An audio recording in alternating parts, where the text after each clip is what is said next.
Today, let's talk about Savanna Greywind. She was womb rated in 2017 from Fargo, North Dakota. Isn't it disgusting that we even have to have a term like womb rating? For those of you that aren't familiar, womb rating is literally when a pregnant woman has her unborn baby cut out of her womb.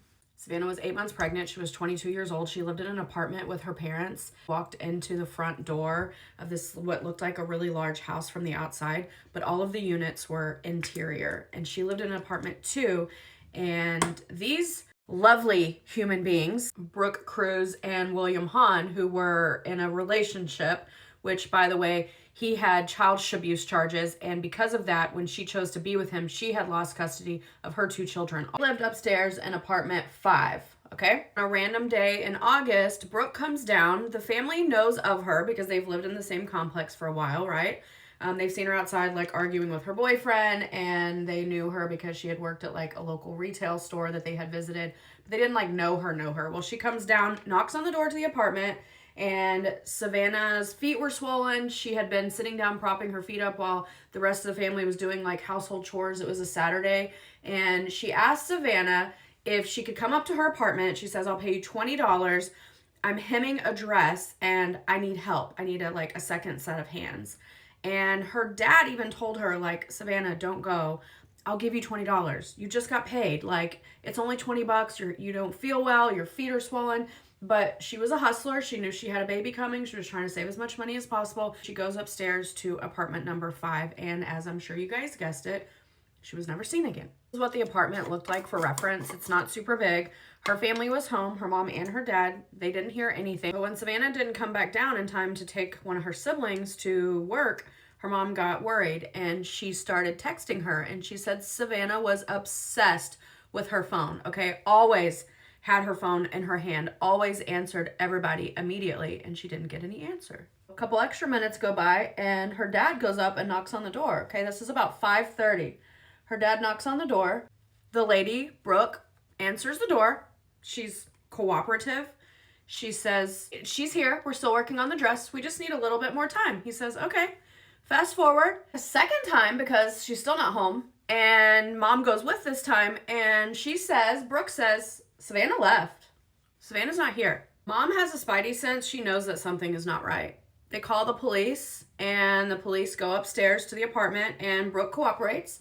She even lets them come in and look around. They say, "Hey, you mind if I just look around?" Now, mind you, they're looking for a 8-month pregnant, 22-year-old female, so they're not searching in like cabinets and drawers. They're just doing a visual inspection of the very small 1-bedroom apartment, and nothing is amiss. The boyfriend, William, is laying on the bed. He's playing on his phone. They look in the bathroom, they look in the 1-bedroom, they look in the kitchen. Savanna's not there. Police go back a second time and ask the same thing. "Can we come in and look around?" This time they say, "Can we look in drawers?" And yeah, she says that's fine. William is still laying in the same place on the bed, unbothered, okay, playing on his phone. Doesn't even get up after the police have come to his house a second time in like less than 12 hours. They keep digging. They find out that William has a warrant out for his arrest for something unrelated, so they pick him up on the warrant. While they pick him up on the warrant, they notice that Brooke is carrying like a briefcase, laptop type of bag. Mom says to them, like, "Check that bag," because they all live in the same apartment, right? Mom is outside when the cops are arresting William, and the mom is telling the police, "Check what's in Brooke's bag." Do they check what's in the bag? They sure don't. Nope. But they do keep investigating, and they talk to William's boss. And William's boss says that over the weekend, William told him Brooke, who had been pregnant, had the baby. They have a newborn baby at home. At the same time, they have just arrested William. They also get notified by Walmart security that the vehicle that he owns was involved in a hit and run the night that Savanna went missing in the parking lot, and they have the license plate in the video.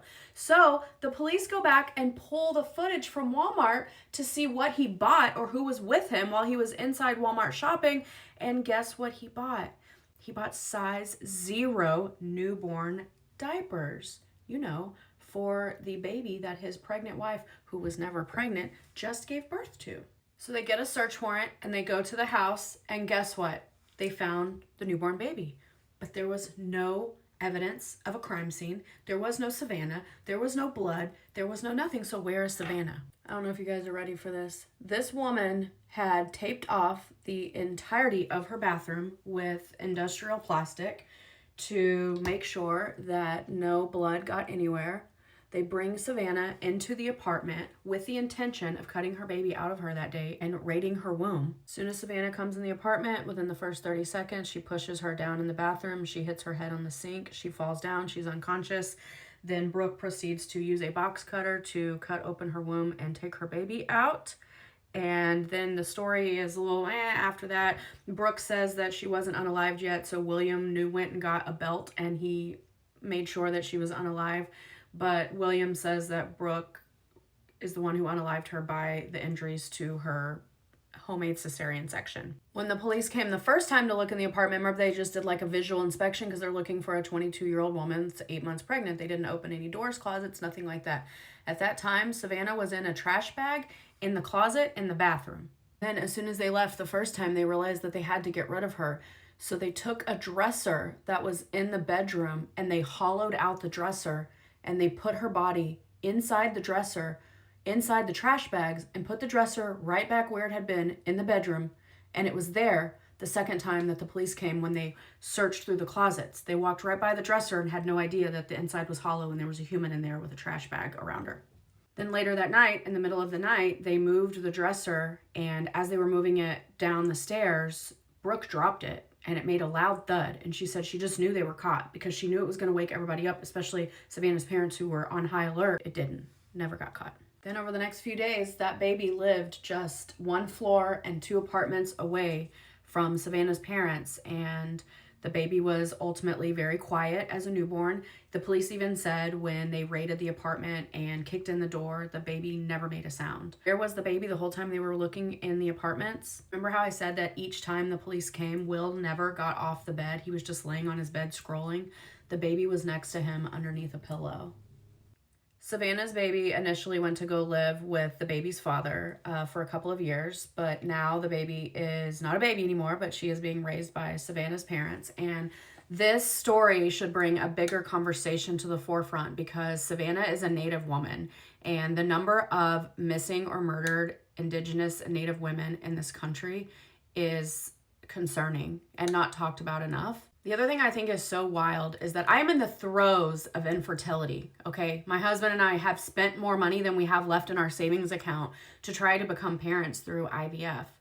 I would never. I would never. I just can't, like, what? Brooke is serving a life sentence. She admitted to her part and told the whole story. William did not. He got 20 years. They said they couldn't prove who actually completed the unaliving, so he was charged with tampering and an accessory. Who should I recap for you next? That is all.